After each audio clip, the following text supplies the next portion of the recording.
بسم الله الرحمن الرحیم. تعلیم العربیة للناطقین بغیرها.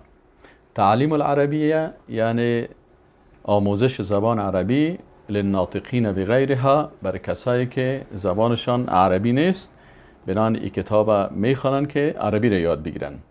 الکتاب الاساسی، کتاب ابتدایی. الوحدة الأولى بخش اول. بسم الله الرحمن الرحیم. الدرس الأول حجرة الدراسة، اتاق درسی. کراسه، کتابچه. کتاب، کتاب. کراسة و کتاب، کتابچه و کتاب. قلم، قلم. مسطره، خطکش.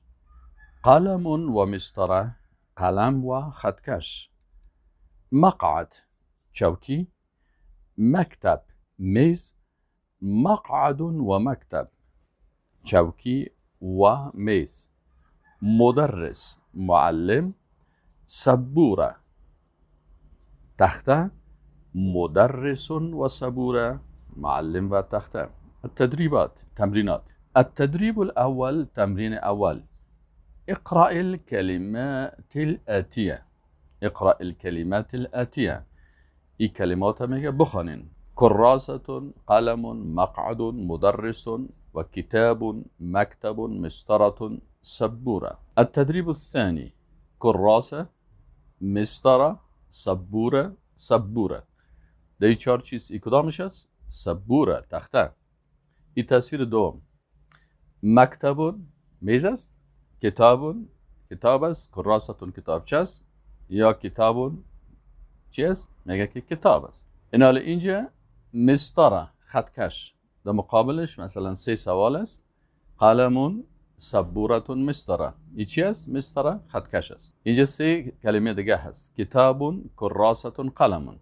چی است اینجا؟ کراسه، تصویر از کتابچه هست. کتاب، مکتب، مسطره. 3 کلمه هست. حال این چی است مقابلش؟ مکتب، میز است.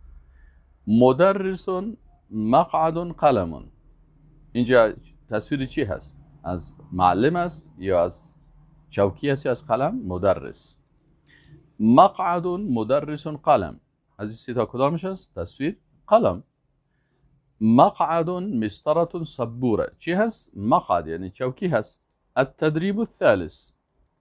اکمل حسب الصوره. میگه تکمیل کو جمله را مطابق تصویر. ببین در تصویر چی هست؟ کتاب، مقابلش و همراه چی است؟ و قلم. جوابش چی میشه؟ کتاب و قلم. مسطره و خطکش است. همراه چی است؟ مسطره و در خالیگاه چی بانیم؟ کراسه. خب مکتب، اینجا 3 چیز است. مکتب، میز. مکتب و مدرس و سبوره. 3 چیز است. مکتب و مدرس و سبوره. اینجا چه قسم پورا میکنی؟ سبورة و مقعد. سبورة تخته و چوکیست نه؟ چی میگیم؟ مقعد. التدریب الرابع. تمرین 4.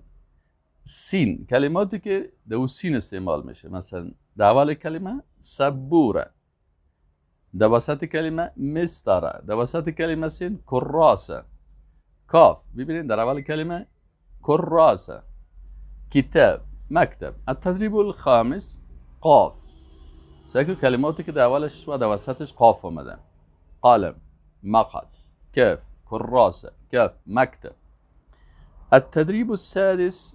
قلم، قلم، کتاب، مدرس، سبوره، مسطره، مدرس. سین، سین، سین.